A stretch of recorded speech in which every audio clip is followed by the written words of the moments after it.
السلام عليكم ورحمة الله تعالى وبركاته. الحمد لله وصلى الله وسلم على سيدنا ومولانا محمد وعلى آله وأصحابه وتابعيهم بإحسان إلى يوم الدين. أما بعد. Allah, il est Rabbul Alamin. Allah, il est Wahid Ahad, unique, et il n'a nul égal. Tout autre que Allah est créé par Allah. Donc que ce soit les corps ou les caractéristiques des corps, que ce soit les corps ou les actes des corps. Il y a ce qu'on appelle des corps, substances, matière. Et ça s'appelle jism en langue arabe. Jism, c'est ce qui est composé. Et on a en parallèle ce qu'on appelle a'rad. Ça veut dire les caractéristiques liées et indissociables des ajsam, des corps. La couleur n'existe pas en soi, elle existe liée à une substance. On dit la couleur de telle ou telle matière, la couleur de telle ou telle substance. La longueur, la largeur, ce qu'on appelle les dimensions, ça c'est des a'rad, des caractéristiques définissant les substances et les corps. Le corps, lui, un corps composé, il est composé jusqu'à arriver à ce qu'on appelle al-jawhar. Ça veut dire que un corps comme celui-ci, on peut le décomposer, on peut le partager, jusqu'à arriver à une particule très petite, infime, mais c'est une particule qu'on appelle al-jawhar. Celle-ci, elle ne se décompose plus. Ça, c'est une affaire rationnelle. Et donc, le nombre des jawahir, ça veut dire des particules élémentaires, composant ce corps-là, sont définis. Mon corps à moi, il est plus grand que cette gomme. Donc forcément, il est composé avec des particules plus. C'est ce qu'ils disent Ahlus Sunnah wal Jama'a. Très bien. Les ulama de Ahlus Sunnah wal Jama'a, ils disent clairement, et ça c'est la parole des grands ulama de Ahlus Sunnah, depuis l'imam al-Ash'ari, l'imam al-Maturidi, l'imam Abu al-Ma'in al-Nasafi, l'imam al-Ghazali, et même Maulana Ahmad Raza, et son cheikh, son oustaz al-Badayouni al-Uthmani dans al-Mu'taqad al-Muntaqad. Ce qui définit un corps, c'est qu'il est mutahayyiz. Ça veut dire il occupe une circonscription. Il est limité dans des dimensions. Et donc limité dans des dimensions, ça veut dire ça occupe un espace. Le mot makan veut dire ça, tout simplement. Le mot makan ne veut pas dire autre chose. Le mot makan veut dire la circonscription d'une substance quelconque. C'est ce qui circonscrit les dimensions d'une substance quelconque, qu'elle soit composée ou qu'elle soit al-jawhar, al-fard, qui ne se décompose plus. L'affaire, elle est simple. L'affaire, elle est pas compliquée du tout. Celui qui veut enseigner ad-din, il doit le simplifier, il ne doit pas le compliquer. Entrer dans des débats, est-ce que ar-ruh est un jism ou un jawhar? C'est un débat entre les théologiens. Quoi qu'il en soit. Certains, ils vont dire, c'est un jawhar et non pas un jism, parce qu'ils considèrent qu'il n'est pas composé. Ok, pas composé, mais ça reste un jawhar. Et un jawhar, selon cette définition-là, est forcément mutahayyiz.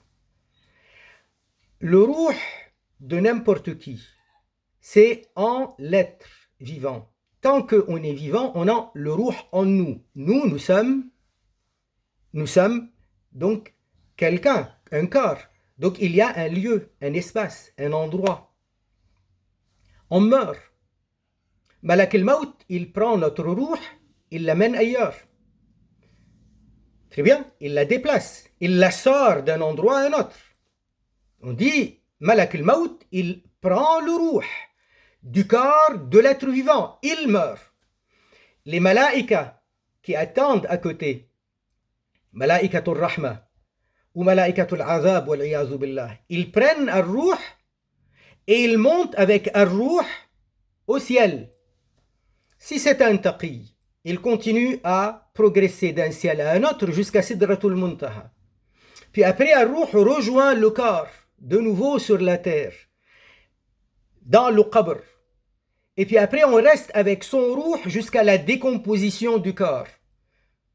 Et puis après, un ruh se déplace soit dans Al-Jannah, soit dans le premier ciel, soit dans l'espace entre le ciel et la terre, soit, wal-iyazu billah, si c'est le ruh d'un kafir, ça va dans ses djinns. Donc, ruh va d'un endroit à un autre. Dire c'est pas un jism, mais c'est un jawhar, ok, c'est un débat. Mais quoi qu'il en soit, un jawhar par définition, ça veut dire la particule d'un corps. Si le corps il est circonscrit dans une dimension quelconque, circonscrit, ça veut dire occupant un espace, ça s'appelle makan. Donc comment vous voulez que la particule d'une substance ne soit pas circonscrite dans un endroit?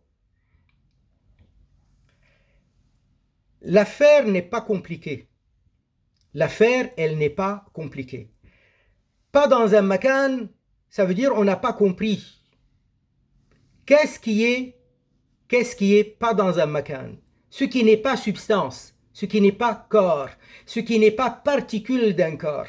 Si nous définissons al-jism par ce qui lui est lié et indissociablement lié à lui, qui est al-makan et al-zaman, ça veut dire un espace et une durée, parce qu'il a un début à son existence, ça veut dire tout ce qui compose la substance, toutes les particules, jusqu'à la plus petite particule qu'on appelle jawhar, c'est forcément donc dans un endroit.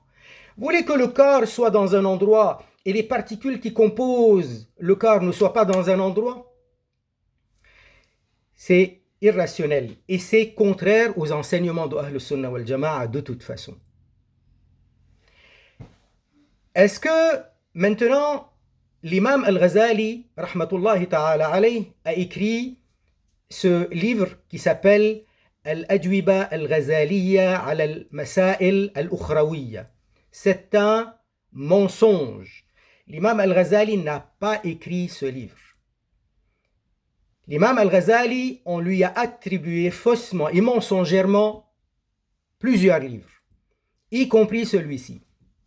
Et les ulama qui ont fait des études sur la biographie et la bibliographie de l'imam Al-Ghazali le disent clairement, que ce livre-là est attribué mensongèrement à l'imam Abu Hamid Al-Ghazali rahmatullahi alayh. Après, est-ce que l'imam Al-Ghazali il a parlé de Al-Jawhar et que Al-Jawhar est mutahayyiz? Est-ce que Al-Jawhar, donc la particule infime, la plus petite composant un corps quelconque, une substance quelconque? Oui, il en a parlé. L'imam Al-Ghazali, il a écrit des livres. Parmi les livres, il a Ihya Ulumuddin, très connu. Al-Iqtisad fil I'tiqad, c'est un livre de l'imam Al-Ghazali. Et l'imam Murtada al-Zabidi, il a commenté Ihya Ulumuddin. Et il est un des ulama de Ahl Sunnah wal Jama'a. Et il relate avec beaucoup de justesse cette affaire-là, qu'un jism, il est circonscrit dans un endroit, et donc et la particule aussi, al-jawhar également. Donc, n'allons pas chercher les choses qui perturbent là où il n'y a pas besoin de les chercher. بارك الله فيكم سبحان الله والحمد لله ولا إله إلا الله اللهم صل وسلم وبارك على سيدنا ومولانا محمد.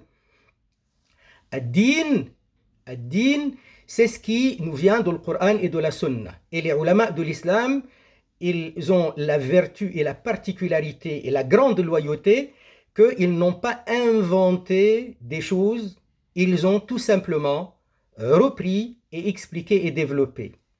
On n'invente pas dans Ad-din de nouvelles règles. Subhanallah, wassalatu wassalam ala Sayyidina Muhammad, wa ala alihi wa ashabihi wa tabi'in, wassalamu alaikum.